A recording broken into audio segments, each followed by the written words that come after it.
আছে ঠিক আছে ঠিক আছে ঠিক আছে ঠিক আছে। কেমন হলো কেমন হলো?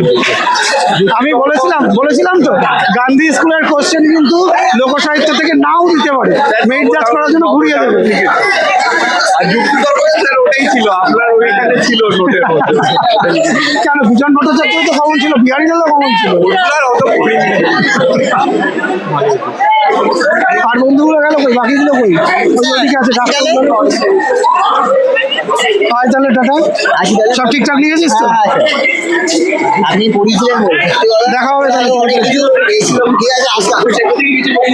খুব ভালো হয়েছে। কেমন হলো কেমন? স্যার সাহিত্য স্যার মানুষ সাহিত্য তো দুখানা পুরো হুবহু কমন, বিজন ভট্টাচার্য আর বিহারীলাল। স্যার পড়িনি তো। ও যদি সাজেশন করো তাহলে তার হবে না। তুই বল, আধুনিক যুগ তো একটা মহাসমুদ্র, তার থেকে বেঁচে কটা দিয়েছে। আমি বলেছি এই কটাও তো দেখে যা, তাও না দেখি। ভালো আছিস তো? এই তো কেমন হলো? টাইমের মধ্যে সব শেষ হয়েছে তো? আমার সেকেন্ড সেমিস্টারের টার্গেটটা একটাই, এখানে টাইম ম্যানেজমেন্টটা যদি ঠিক করে শিখতে পারি ওটা ফোর্থ সেমিস্টারে গিয়ে আমার কাজে লাগবে, কারণ ফোর্থ সেমিস্টারের টাইমটা খুব কম, তাই না? তো এটাই আমার দরকার, যে হাতের স্পিডটা উঠছে কিনা। আর থার্ড সেমিস্টার পর্যন্ত এমসিকিউ করবি।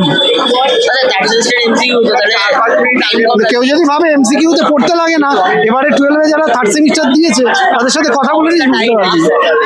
কারণ এখানে না পড়ে হল কালেকশন হবে না, কারণ সত্য মিথ্যা, সিকোয়েন্স, তারপরে যুক্তি মন্তব্য, তাই না, শূন্যস্থান, এগুলো তোকে তো ফুটিয়ে পড়তে হবে। আর এমসিকিউতে আরো বেশি করে পড়তে হয়, কারণ এখানে সাজেশন হয় না, ব্রড কোশ্চেন আমরা সাজেশন করতে পারি। তো ওখানে থার্ড সেমিস্টারে কেউ যদি 38 না তুলতে পারে, ফোর্থ সেমিস্টারে ভালো রেজাল্ট হবে না। তো ওই এক্সপিরিয়েন্সটা নেওয়ার জন্যই সেকেন্ড সেমিস্টারটা দরকার ছিল। নাম্বার কি এলো না হলো আমার কিচ্ছু দরকার নেই, টাইমে আমি আমার 40 মার্কসের উত্তর দিয়ে আসতে পারছি না, এটাই দরকার। আচ্ছা।